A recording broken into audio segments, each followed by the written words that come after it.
युवाहरूले डरलाई मनबाट फ्याँकिदिनुहोस्। बाघमाथि सिंहमाथि चढेर कोही सवाल गर्दैन। अब कोही पनि देशमा नडराउनुहोस्, नेकपा एमाले छ।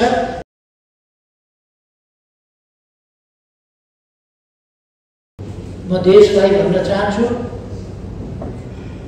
यस कार्यक्रम मार्फत सँगै देशलाई भन्न चाहन्छु, अब कोही पनि देशमा नडराउनुहोस्, नेकपा एमाले छ। नेकपा एमाले आफ्नो सम्पूर्ण शक्ति सम्पूर्ण क्षेत्रमा परिचालन गर्छ। देशमा अब उपरान्त कसैका घर जलाउन दिइने छैन, कसैका उद्योग जलाउन दिइने छैन, कसैका पसलहरू डिपार्टमेन्टल स्टोरहरू लुट्न दिइने छैन। नेकपा एमाले अब देशको प्रबन्धन गर्छ र कसैलाई सुरक्षित हुन दिइने छैन।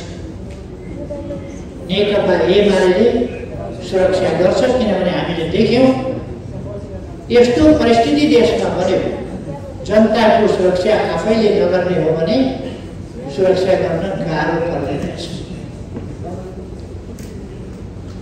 सुरक्षाकर्मीहरूलाई पनि सुरक्षा दिन असहज परिस्थिति निर्माण गरिँदो रहेछ। देखियो, सुरक्षाकर्मीहरूलाई प्यारालाइज गरिँदो रहेछ। अब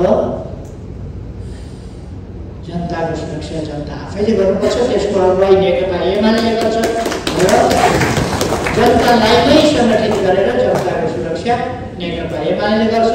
त्यस काममा युवाहरू अग्रभागमा रहनेछ।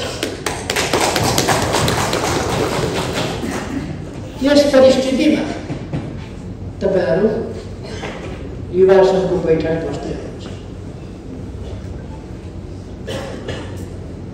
अहिले यो कुरा सुनेर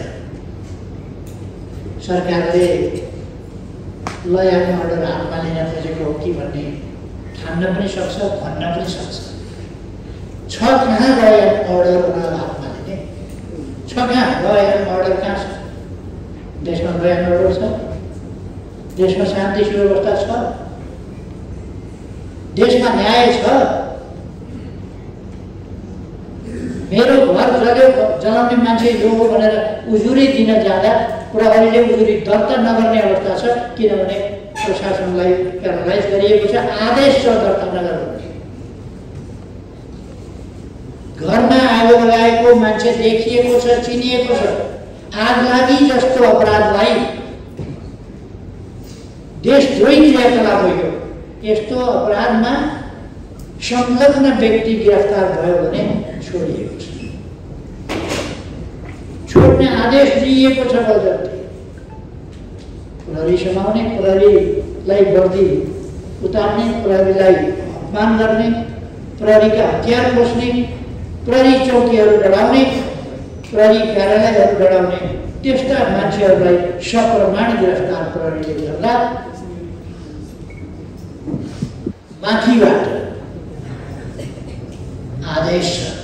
मैले यस्तो आदेश सुनेको थिइनँ, पहिले सुनेको थिइनँ मैले यस्तो आदेश कि अपराधीलाई अपराधको सबूत प्रमाण सहित गिरफ्तार गर्दा पनि छोड्ने आदेश दिइन्छ। यस्तो अभ्यास मैले नेपालमा सुनेको थिइनँ। यसपल्ट यो गैर कानुनी सरकारले, असंवैधानिक सरकारले दिएको गैर कानुनी आदेश यति बेला सुन्न परेको छ। अनि कहाँ छ ल एन्ड अर्डर? त्यसकारण हामीले देशलाई ल एन्ड अर्डरमा फर्काउन खोजेका छौँ, शान्ति सुव्यवस्थामा फर्काउन खोजेका छौँ। यसमा युवाहरूले डरलाई मनबाट फ्याँकिदिनुहोस्। काँतर भयो भने देशको अस्मिता पनि जान्छ। जुन देशका नागरिकहरू न्यायका निम्ति लड्न तयार हुन्छन्, आफ्नो अस्मिताका निम्ति लड्न तयार हुन्छन्, त्यो देशको अस्तित्व सानो भए पनि जोगिएको हुन्छ। ठुलो भए पनि हात्तीका काँधमा मान्छे चढ्छ, ठुलो भए पनि ऊँटका काँधमा मान्छे चढ्छ, सानो भए पनि चितुवाका काँधमा कोही पनि चढ्दैन। कथामा कहिले कहिले देवी चढेको भनेको सुनिनु बेग्लै कुरा हो, तर यथार्थमा बाघमाथि सिंहमाथि चढेर कोही सवाल गर्दैन, चढ्न दिएको चढ्न। ठुलो हात्तीमाथि चढ्छ, हात्तीलाई कानका छेउमा खुट्टाले कोट्याइ कोट्याइ गरेर दायाँ र बायाँ लान्छ, इसाराका भरमा हात्ती चल्छ, किनभने उसले विद्रोह गर्दैन, किनभने उसले अन्याय सहन्छ।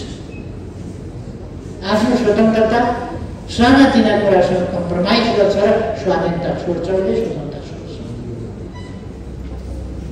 बाघले स्वतन्त्रता छोड्दैन।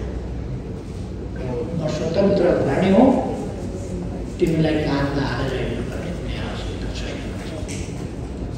त्यसर्थ कुनै पनि सानो देश होस् ठुलो देश होस्, त्यस देशका नागरिकले राष्ट्रको स्वाधीनता र स्वाभिमानको लागि भय त्याग्नु पर्दछ, डर त्याग्नु पर्दछ।